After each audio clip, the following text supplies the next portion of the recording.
Hi, I am Deepa Jha और आप देख रहे हैं आपका अपना YouTube channel NIOS Deepa learning classes. आज हमारा video NIOS class 10th social science chapter 1 प्राचीन विश्व के क्वेश्चन आंसर पे है। तो वीडियो शुरू करने से पहले आप हमारे चैनल को लाइक कीजिए, सब्सक्राइब कीजिए और बेल आइकन जरूर दबा दीजिए ताकि हमारे हर वीडियो का नोटिफिकेशन आप तक सबसे पहले पहुँचे। तो चलिए हम आज का वीडियो शुरू करते हैं। क्वेश्चन 1, हड़प्पा सभ्यता की मुख्य विशेषता क्या थी? आंसर, हड़प्पा सभ्यता की मुख्य विशेषता उसकी नगर योजना थी। नगर में चौड़ी सड़क की थी जो समकोण एक दूसरे को काटती थी। मकान ईंट के बने थे। ज़्यादातर मकान 2 मंजिल थे। हर एक घर में कुएं, स्नानघर, नाली और प्रणाली थी। साफ सफाई का स्तर बहुत उन्नत था। क्वेश्चन 2, अशोक के अनुसार धर्म क्या है? आंसर, मौर्य वंश का सबसे महान शासक अशोक था। वह इतिहास में इसलिए प्रसिद्ध नहीं है कि उसने अपना साम्राज्य विस्तृत किया था। वह एक अनुभवी शासक था। उसने मानव की नैतिक उन्नति के लिए प्रयास किया। जिन सिद्धांतों के पालन से यह नैतिक उत्थान संभव था, अशोक के लेखों में उसे धम्म कहा गया है। धम्म अशोक की स्वयं की खोज थी। अशोक के धार्मिक जीवन एवं विचारों पर कलिंग युद्ध का महत्वपूर्ण प्रभाव था। इस युद्ध ने अशोक के हृदय में परिवर्तन ला दिया और उसने अपना धर्म ही बदल दिया। पहले वह शैव धर्म का अनुयायी किया, किंतु धर्म परिवर्तन के बाद वह बौद्ध धर्म का अनुयायी बन गया। क्वेश्चन 3, हड़प्पा सभ्यता के प्रमुख शहर के नाम बताइए। आंसर, हड़प्पा सभ्यता के प्रमुख शहर मोहनजोदड़ो, लोथल, कालीबंगा, रोपर,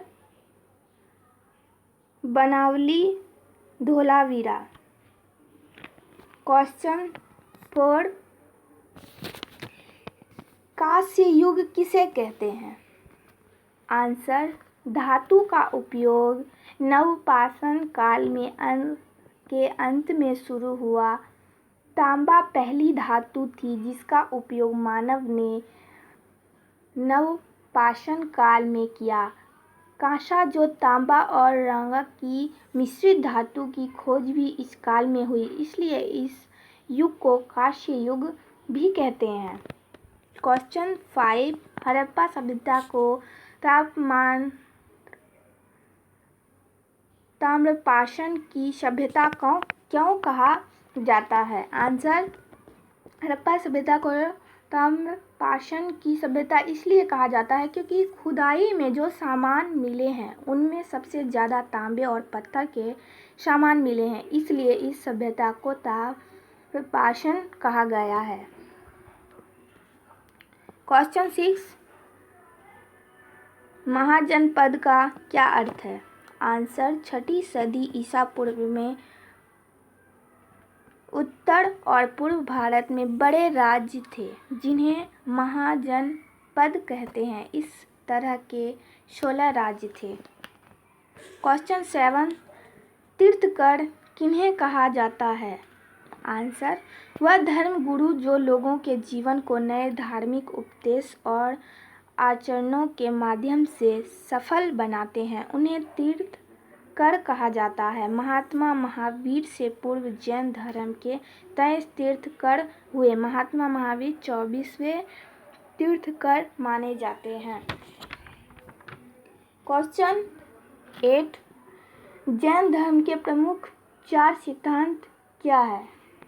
जैन धर्म के कर्मकांड और जाति व्यवस्था का विरोध करता है। जैन धर्म के 5 प्रमुख सिद्धांत हैं: अहिंसा, सच्चाई, चोरी न करना, जुड़ाव नहीं रखना, ब्रह्मचर्य। क्वेश्चन 9, बौद्ध धर्म के 4 महान सत्य कौन से हैं? पहला, बौद्ध धर्म के 4 महान सत्य इस प्रकार हैं। दूसरा, प्रत्येक दुख का चरण इच्छा है, इच्छा से दुख उत्पन्न होता है। तीसरा, यदि इच्छा को समाप्त कर दिया जाए तो दुख भी समाप्त हो जाते हैं। चौथा, दुख को दूर करने के 8 मार्ग हैं। क्वेश्चन 10th, मौर्य साम्राज्य के पतन के क्या प्रमुख कारण थे? आंसर, मौर्य साम्राज्य का पतन अशोक की मृत्यु के साथ ही शुरू हो गया। इसके पतन को लेकर विद्वानों ने विरोधाभास है, लेकिन जो कारण बताए गए हैं वह कुछ इस प्रकार हैं। अशोक के अयोग्य उत्तराधिकारी, राष्ट्रीय एकता का अभाव, आंतरिक अव्यवस्था, अशोक की शांति की नीति, कमजोर सेना। क्वेश्चन 11th, कौटिल्य कौन था? उसकी प्रमुख रचना का नाम बताओ। आंसर, कौटिल्य मौर्य काल का प्रसिद्ध ब्राह्मण विद्वान था। यह चंद्रगुप्त मौर्य का प्रधानमंत्री भी था। इसका वास्तविक नाम चाणक्य था।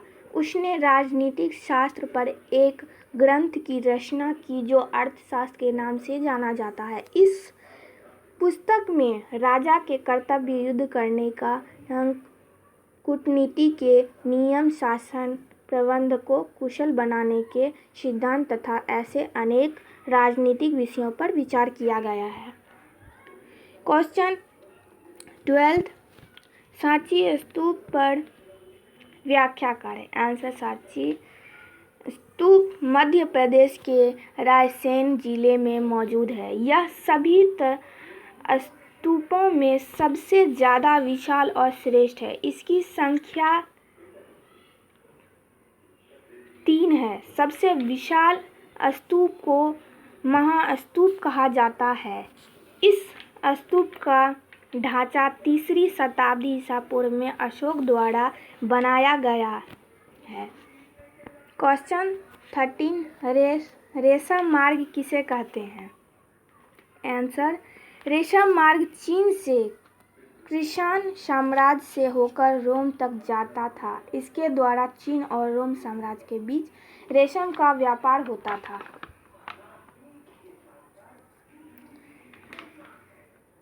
अब आ गया पाठगत प्रश्न। चलिए हम पाठगत प्रश्न पढ़ते हैं। मानव विकास की नवीनतम अवस्था कौन सी है? Answer, Homo sapiens. क्वेश्चन, मनुष्य ने सबसे पहले किस धातु का प्रयोग किया? आंसर, तांबा। क्वेश्चन, तांबा और पत्थर दोनों के प्रयोग पर आधारित संस्कृति का नाम बताइए। आंसर, ताम्र पाषाण। क्वेश्चन, उन नदियों के नाम बताइए जिनके बीच मेसोपोटामिया की सभ्यता विकसित थी। आंसर, दजला और फरात। क्वेश्चन, भारत में सिंधु सरस्वती सभ्यता के 2 स्थलों के नाम बताइए। आंसर, लोथल गुजरात और कालीबंगा राजस्थान। क्वेश्चन, यूनान के 2 महत्वपूर्ण नगर राज्यों के नाम लिखिए। आंसर, एथेंस और स्पार्ट। क्वेश्चन, रोम किस नदी के तट पर बसा है? Answer, Tiber.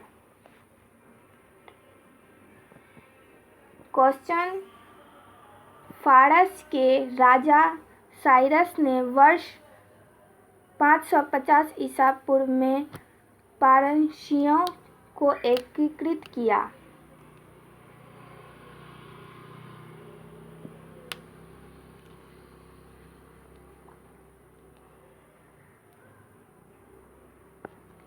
क्वेश्चन, वैदिक कोत्तर युग में लोगों की मुख्य आजीविका क्या थी?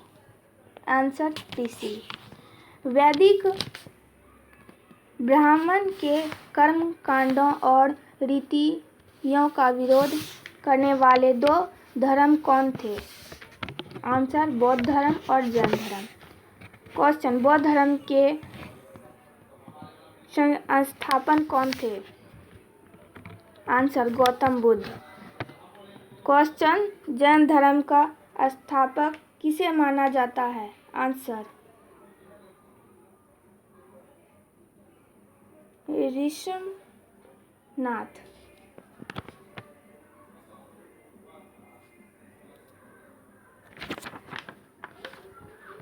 क्वेश्चन, उत्तर वैदिक काल के लोग के मुख्य व्यवसाय क्या थे? आंसर कृषि और शिल्पकला।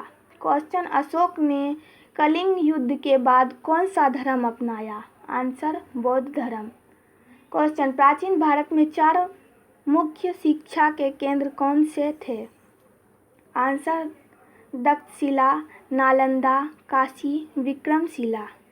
क्वेश्चन, प्राचीन भारत के दो प्रमुख वेद के नाम बताइए। आंसर चरक और सुश्रुत। क्वेश्चन, डैश साहित्य में तोल्काप्पियम आदि आरंभिक तमिल ग्रंथ है? आंसर संगम। डैश पारस राजाओं की राजधानी थी? संगम। कनिष्क डैश वंश का शासन था? मदुरै। फ्रेंड, आज का वीडियो आपको कैसा लगा कमेंट करके ज़रूर बताइए और मेरे चैनल को लाइक कीजिए, सब्सक्राइब कीजिए और बेल आइकन जरूर दबाइए ताकि हमारे हर वीडियो का नोटिफिकेशन आप तक सबसे पहले पहुंचे। तब तक